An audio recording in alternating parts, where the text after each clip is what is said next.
So we out here in New York, Basquiat's hometown, where he got his claim to fame, you feel me? And where he became an icon. But within his phenomenal career lies a very, very ugly truth. Without further ado, welcome to the Izzy Show.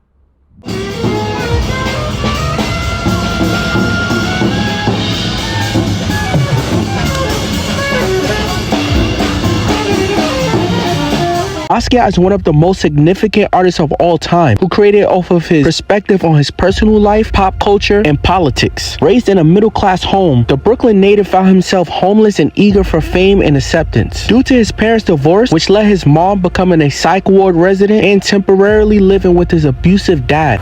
Left home and I didn't even think about how I was going to eat or anything. You know? Why'd you leave? You just decided I can't stand this anymore? I was smoking pot in my room. My father came in and he stabbed me in the ass with a knife. The streets of New York in the 1980s was drug-infested and poverty-stricken, which made hip-hop an emerging genre at the time, popular, and a strong movement. Basquiat found himself being one half of the graffiti duo Samo, with graffiti being one of the pillars of hip-hop, known for its loud, self-expressive, and rebellious style. Samo tagged all over New York, especially on the streets of Soho, where the artistic creatives chill and party. Samo brought him much notoriety for their blunt satire-filled quotes, and the Soho crowd inclined him to paint. And this is where Basquiat soars into superstardom. Everybody goes through traumatic experiences, but as an artist, I feel like our ability to feel emotions is heightened extremely. And most of us use our creative outlet to escape. And that could be a very, very good thing or a very, very bad thing. Basquiat decided to transition from a graffiti artist into a painter, and shortly into his new endeavor, he met the great Andy Warhol. Andy was intrigued by his raw and thought-provoking art, and so was the art world. His art sold quickly. He was the face of art along with Andy, from very lows to very high. Basquiat was triumphant, merely from him using his art as an escape and outlet. However, a new struggle was approaching. Basquiat had access to more money, which means he was surrounded by more harmful substances, opportunists, and racist critics and crowds, adding more trauma to his life and into the work he used to escape from trauma. So tonight after this really good meal, I want to go to the movies, so I'd see a taxi driver. Then when I got there, I put my $10 in the window.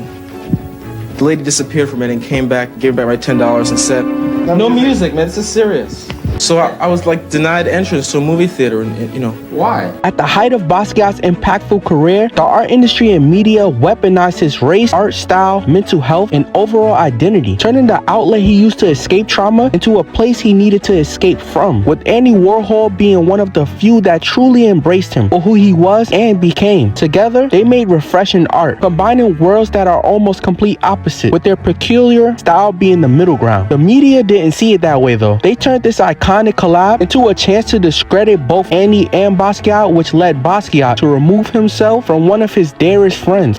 Yeah, sometimes they can tell on you, don't they? Well, they always do. I can't think of one big celebrity type person who they haven't done that to. They tend on you? Here and there.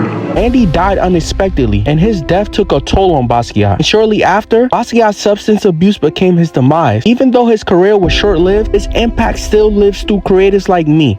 Basquiat's story is a triumphant story, using his very lows as a way to escape from that very situation.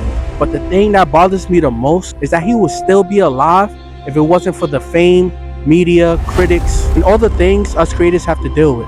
Being a black creative is so challenging. Yeah, all ethnicity and backgrounds have to balance personal and professional woes, but when blacks attempt to liberate themselves, they become marginalized through capitalistic infested contracts, defamation from media outlets, and even scrutiny from our own community. As we've seen happen to creatives like Ye, Virgil, Tremaine Emory, and the list goes on and on, with the industry using their competitive infrastructure to pit blacks against each other, and reminding black creatives that they're black in the most disgusting manner, which for some evolved one's pride for their identity into a trauma trigger, and ultimately led black creatives to denounce their black identity when it comes to their work, diminishing the work of the Black Panther Party and like-minded individuals and movements. This curse is alive and well on all levels and can cripple and distort black creators if not aware. I just hope we acknowledge it and move accordingly. Stay safe and may peace be upon you.